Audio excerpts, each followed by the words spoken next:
Okay, you can see here I have graphic novel Son of Origins in my hands, and in it you'll see a lot of artwork by Gene Colan. There we go, just flipping right open. We come across a Daredevil story, Brother Take My Hand. And the interesting thing about this particular book is no matter where you flip to it, it's going to have some art by Gene Colan. There's Gene Colan's version of Whiplash. Now, I don't know if he created that character or if that was a Jack Kirby holdover, but he definitely drew Whiplash. There you go. Who we just saw as one of the main villains in Iron Man 2, The Coming of Whiplash. Maybe he did create that character. I probably should have looked that up before this, but hey, I'm doing what I can.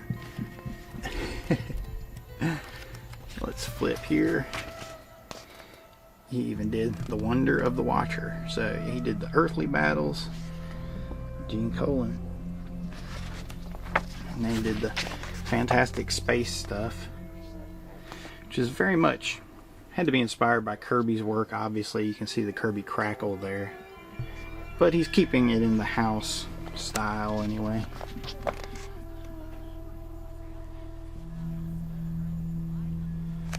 So yeah. Gene did it all. One time he carried Marvel. Check this bad boy out. Punyow! That's a huge, oversized Doctor Strange mystical hero. Most mystical hero of them all. I'll flip open to some Gene Colan here. He's the one that brought us the hooded Doctor Strange. I always thought that was a really cool design.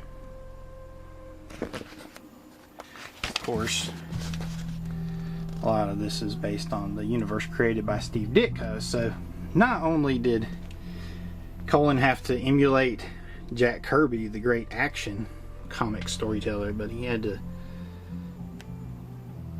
approximate Steve Ditko, one of the great, I don't know, surrealist visionaries of sequential illustration. So, good stuff. Alright, let's get down to the meat and potatoes. Dun-dun! Tomb of Dracula. Essential Tomb of Dracula. Volume 1. Now that's John Buscema on the back. But that is Colan on the cover. And of course, all Colan interiors.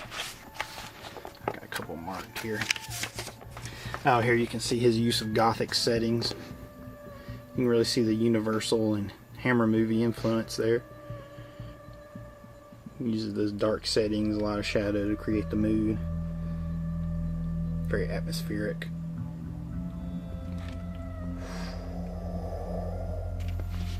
There's another one showing just how Baroque Gene's designs could be.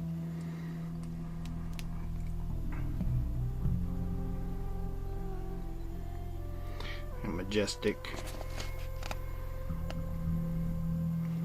It's all based on Jack Palance. Who knew? Now, that's pretty common knowledge in comic book world. But Volume 1, Volume 2, Essential Tomb of Dracula.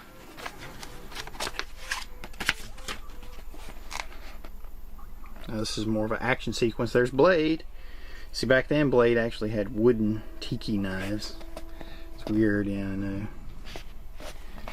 But it's like wooden stakes, you know. There were many wooden stakes. He was staking the vampire. Oh, there's one of those transformations like we saw in the Rob Zombies comic.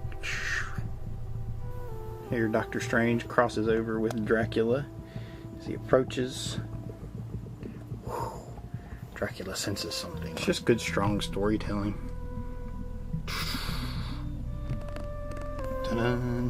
Number 3. Now this one's cool because this is the one I have signed. Gene Colan, Marv Wolfman. This is before I used to get singles signed at conventions. I was never really into that. I was always more into talking to the creators, and G and I talked to Gene Colan quite a bit. He was really excited about the idea of talking to us about film, and storytelling, music, all those kinds of things. He's a great guy. So I had this signed because I needed this volume of Essentials, but and I thought, well, I want to get something signed. Check that out. Walking through the woods, very atmospheric. So atmospheric, time and time again. I mean, it's the highest compliment, and a very high one indeed, to say for a comic book where things could be so easily childish and laughable. It keeps them gruesome, mysterious, dark. That gets us to my collection of issues from the actual 70s, my singles issues. I don't have a whole lot, but I have a few.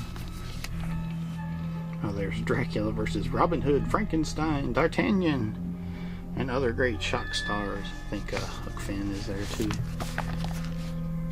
The House That Screams. A lot of these covers aren't even Colan. Ah, well, there's one I just showed you from the Essentials in black and white. Blade versus Hannibal King. And dun-dun, special double-sized issue. Triumphant climax of the greatest Dracula story of all. Just a lot of fun stuff.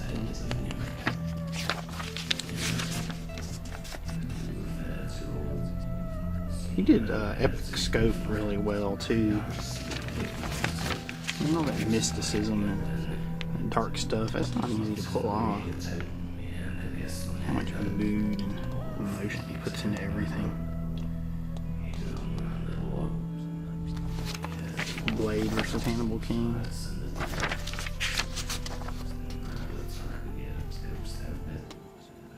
They are going at it. Very dynamic action. Oh, it's like King whooped Blade's ass for a second there. I guess he is part vampire. No, Hannibal King is getting my characters confused. Not Drake, but yeah, Hannibal King, vampire detective. Never mind on all that. Rewind, forget it. But anyway, there you go. Dracula, more transformations again. Is that transmogrification? Polymorphing, perhaps. Yeah, I like to know the technical term for it when I can. You can see a lot of the influence of the EC comics. You know, you can see the gruesomeness and gore of the EC comic type stuff. You can also see the dark atmospheric settings of the gothic settings, like the Universal movies. And he can do the surreal stuff too. Now this is actually Tomb of Dracula, Day of Blood, Night of Redemption, which was a continuation of Marv Wolfman and Gene Colan's Dracula story they did in 1991. So pretty cool, definitely worth picking up. You can see those guys revisit those characters, and also Gene as an artist. I mean, I think he just got better and better because his stuff is more surreal. It's still the same moody and gothic, but more surreal, disturbing.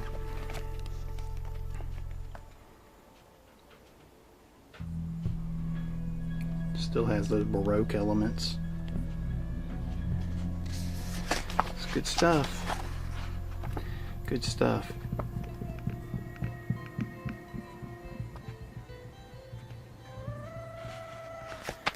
So, yeah, you know, over the years as a storyteller and a producer of fear films, maker of scary tales, if you will. Yeah, I know that sounds pretentious and all, but one has to have a goal, and that is to be a filmmaker of some type. At this time, we're definitely making horror films.